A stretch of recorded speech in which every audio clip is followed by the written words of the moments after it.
Dans cette vidéo, je vais vous présenter l'interface d'Illustrator.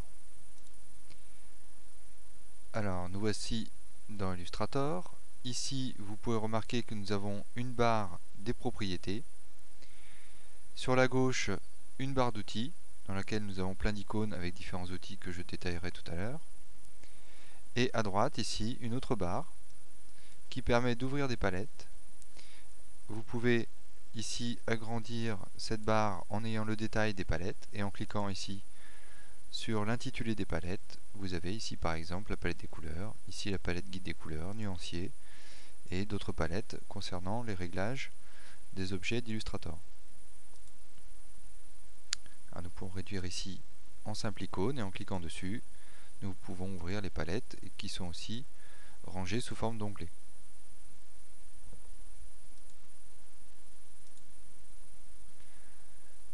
Alors, le premier principe de base à comprendre dans Illustrator, c'est que lorsque l'on dessine un objet, donc ici je vais prendre un rectangle, que je dessine ici sur ma page, cet objet est défini par un fond et un contour.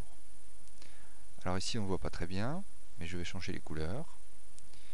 Donc ici, vous voyez, ici nous avons deux vignettes. Ici, cette couleur correspond à la couleur du fond de l'objet, et ici, cet objet représente le contour. Donc en cliquant sur la couleur de fond, j'ouvre ma palette des couleurs et je vais pouvoir sélectionner une couleur pour le fond de mon objet. Ici, je clique sur la couleur de contour de façon à la faire passer en premier plan. Je vais prendre une couleur rouge par exemple et je vais aller dans ma palette des contours de façon à augmenter l'épaisseur de mon contour pour que vous voyez mieux la couleur. Voilà, donc là ici j'ai tracé un rectangle qui est défini par un fond vert et un contour rouge. Alors évidemment, je peux très bien choisir d'effacer la couleur de contour. Donc je sélectionne mon objet à l'aide de la flèche noire. Et ici, je clique sur la barre en diagonale qui indique que je n'ai pas de couleur de contour.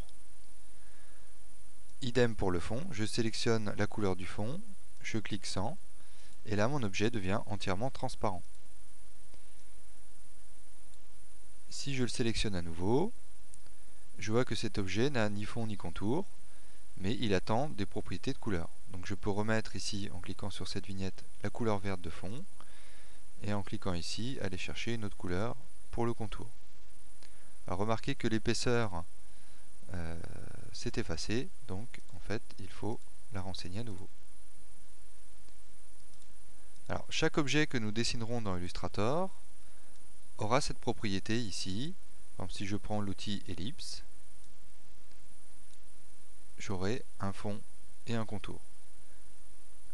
Après, à moi d'avoir tout le loisir pour changer ces propriétés de couleur. Alors vous remarquez que lorsque je crée des nouveaux objets, ils s'empilent les uns sur les autres. Donc effectivement, les objets vont s'empiler comme des magnettes que l'on découperait ou que l'on collerait sur un cahier et se répartissent selon des plans. Le dernier objet créé est par-dessus tous les autres. Ici, j'ai beaucoup utilisé la flèche noire qui est l'outil de sélection qui me permet de saisir un objet pour le déplacer. À l'aide de son rectangle de sélection, je peux le mettre à l'échelle. Vous voyez ici le rectangle aussi.